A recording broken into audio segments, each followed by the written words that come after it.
Folks, I love science fiction. It's like my main number one genre ever. It's the one I'm most comfortable writing. It's the one I find easiest to read most of the time. And frankly, it's the one that I have the most experience with. So, considering that, I do find that we have an awful lot of things that pop up pretty much all the time. And I have to wonder why. I think I kind of know the reason why. It's because people who are writing sci fi sometimes aren't sci fi fans.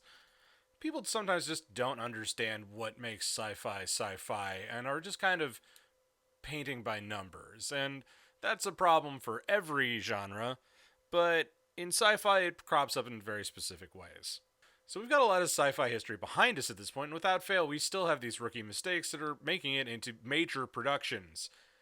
It takes maybe 30 years or so, according to Dr. Thomas Wolfe, for what's going on in sci fi novels to show up in sci fi films and TV, and while this is roughly true, that also comes with the same foibles of sci fi from 30 years ago. So here's some stuff that I see that makes my brain itch every time I see it pop up, and for some reason, it's wormed its way into multiple movies, OVAs, and anime. So let's just get chipping away at this stuff because it's important to recognize where the flaws are so that hopefully whenever you become a creator, you don't do that. My first and probably least offensive of these particular goof ups is probably one you didn't consider until it was pointed out. I know there's no real precedent for what actual space combat is, but when battleships in sci fi sit on the same plane and just blast away at each other like it's the ocean, I just get a little bored. Similarly, when a hole gets blown in their hull and they start to list like a ship on the high seas, well, yeah, that's probably not accurate or even remotely realistic. And now I know we're talking about things that aren't particularly realistic to begin with, but just I can understand the ship on the seas thing that people want to go for battleships, but you don't have to go that far with it. This is something that came into vogue in anime thanks to Space Battleship Yamato, and because the more realistic alternative is battleships shooting at each other from stupidly far away, it's not that bad in the grand scheme of things. But when we have shows that proudly show ships in formation on all axes, it just feels a bit dated. If Legend of the Galactic Heroes can sort that out, so can the rest of you all. I brought this one up in the Armitage videos, but I keep seeing people try to slip it in other places. When a person makes a child with a robot, the kid is not going to come out half machine. That's not how this works. That's not how any of this works. Sure, maybe the kid gets a little genetic editing, but meat and metal does not make metal meat. It just makes more meat. And let's face it, at this point, human beings are already practically cybernetic organisms and have been since we started wearing glasses. And now, since we're all glued to our smart devices anyway, that's just another layer of it. But you're not going to get a cyborg child from a human and a robot mating. Armitage and Binary Domain are the most egregious offenders of this weird trope, but I keep seeing people try to wiggle it into stories that deal with the integration of autonomous robots overall. Likewise, robots that can make babies like humans. Why? Why would you. Just why?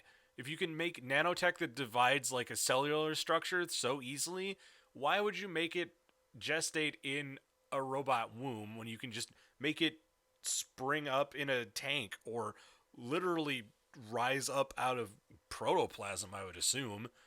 If you have that kind of control over physics and science in general, you don't need to go to the old tried and true methods that humans do. You just don't. And don't get me started on fuckable aliens. Just we know why it's there. Anyway, another bugbear of mine is time dilation being used as a plot device without realizing what that means. Specifically, time dilation that involved in traveling interstellar distances. Now, time dilation in general is not a bad thing to do. It's kind of interesting. It can be a good way to explain why your character is suddenly, 10 times stronger.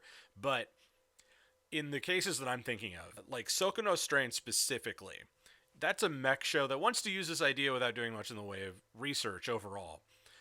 And if I've said it once, I've said it 1,000 times. You can't have an interstellar war without faster than light travel. You can't reinforce because by the time you get there, the people you declared war on are dead by natural causes. It's a logistical nightmare even when you can get there in a reasonable amount of time. Never mind if you show up to a battle 100 years late that's already been lost. Likewise, a romance over interplanetary distances is not a thing that can be done without some sort of contrivance because the numbers just don't add up. Numbers are the biggest barrier to science fiction, so it's best not to talk about it too much. Voices of a Distant Star, I'm looking at you. I know that Makoto Shinkai has gotten a lot of probably deserved praise and not enough deserved flack, making maudlin, mawkish works of admittedly very good directing, but man, that guy. But by the same token of not talking about it too much, explaining too much about crap that really doesn't matter. Like, who cares how a lightsaber works? Who cares about how a mech works unless you're specifically going to manipulate it as a plot point?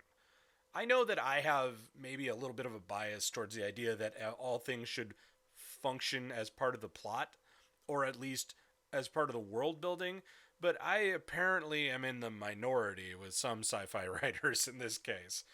But here's the thing, it's not even loading Chekhov's gun and then not firing it. It's telling me how a laser gun works in the middle of a lecture about the history of German automobile transportation.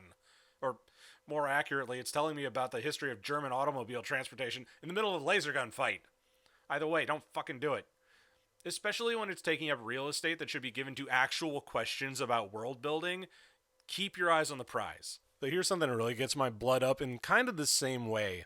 For example, in All Noah Zero, they state directly that there's a big floating fortress in stable orbit around the Earth. Okay. And then they say, oh no, they blew up our satellites, so we can't use our cell phones anymore. Why did you put satellites up there right next door?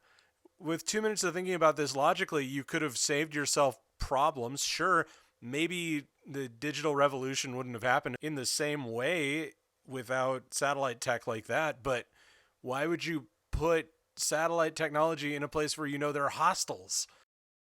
But, oh boy, when it comes to fucking stupid shit that comes up in sci-fi anime a lot, my biggest pet peeve is sci-fi societies that still act like just modern-day Japan for no discernible reason.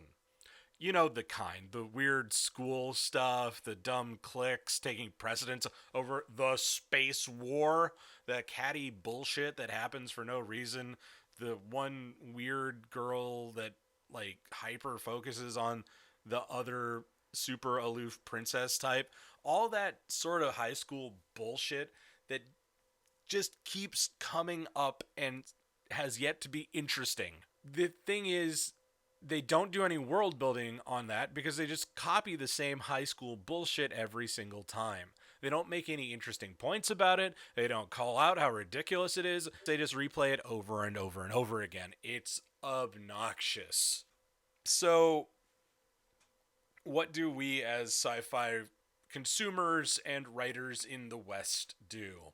Well, that's a problem because obviously, as people who are coming into this from a different country, westernized country, English-speaking countries at least, there's not a lot we can do personally about this. The only thing that we can really do is to do better, is to make better stories, essentially. That's pretty much it. We have to make stories like this so that in 30 years when they come into rotation, these things will be free of this weird tropey nonsense.